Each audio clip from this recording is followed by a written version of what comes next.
8 avril 1908 Alençon. Henri Cibois 24 ans, Charron. Assomme à coups de bâton puis poignarde à de multiples reprises la veuve Goupil, 72 ans, rentière à Tessé-la-Madeleine, dans la nuit du 03 au 4 décembre 1907, afin de lui dérober 700 francs, des bijoux et 3 bouteilles de champagne. Son complice Benjamin Saulnier, 17 ans, bûcheron, est condamné à 20 ans de travaux forcés.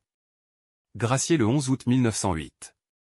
28 décembre 1907, le crime de Tessé-la-Madeleine. Le service de la Sûreté Générale vient d'arrêter les auteurs du crime commis le 3 décembre dernier, au hameau de la Massue, commune de Tessé-la-Madeleine. Une rentière, la veuve Goupil, avait été trouvée assassinée à l'aide d'un instrument contendant, et la première enquête n'avait pu faire découvrir les coupables. Sur demande qui lui fut adressée par le juge d'instruction de Domfront, la Sûreté Générale envoya dans la région M. Ottavy, commissaire spécial adjoint, attaché au contrôle général des recherches au ministère de l'Intérieur. À la suite organisée contre un certain nombre de vauriens demeurant dans les environs, on constata qu'un jeune homme de 17 ans, Benjamin Saulnier, habitant à Saint-Michel-en-Denne, sans moyens d'existence avouables, se livrait à de grandes dépenses.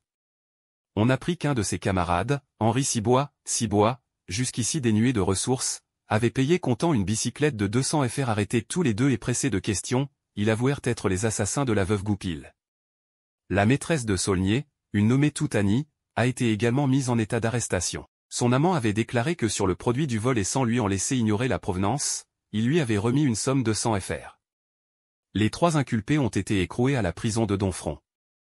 Une pièce saisie au cours des perquisitions, établit qu'ils ont agi avec préméditation. Cour d'assises de l'Orne à Alençon, le 8 avril 1908, Benjamin Saulnier a été condamné à 20 ans de travaux forcés, pour vol d'argent et bijoux et assassinat de la veuve Goupil à Tessé-la-Madeleine dans l'Orne le 3 décembre 1907. La victime qui connaissait le complice Henri Cibois les a laissés entrer pour leur offrir un verre. Ils se sont alors acharnés sur elle par des coups, puis l'ont assassiné à coups de couteau.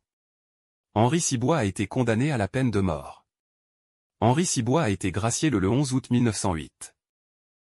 7 avril 1909 Alençon. Alphonse Belot 29 ans, journalier. Tua Madame Veuve Chauveau, aveugle, le 6 janvier 1909 à Nocé pour la volée. Gracié le 26 juin 1909.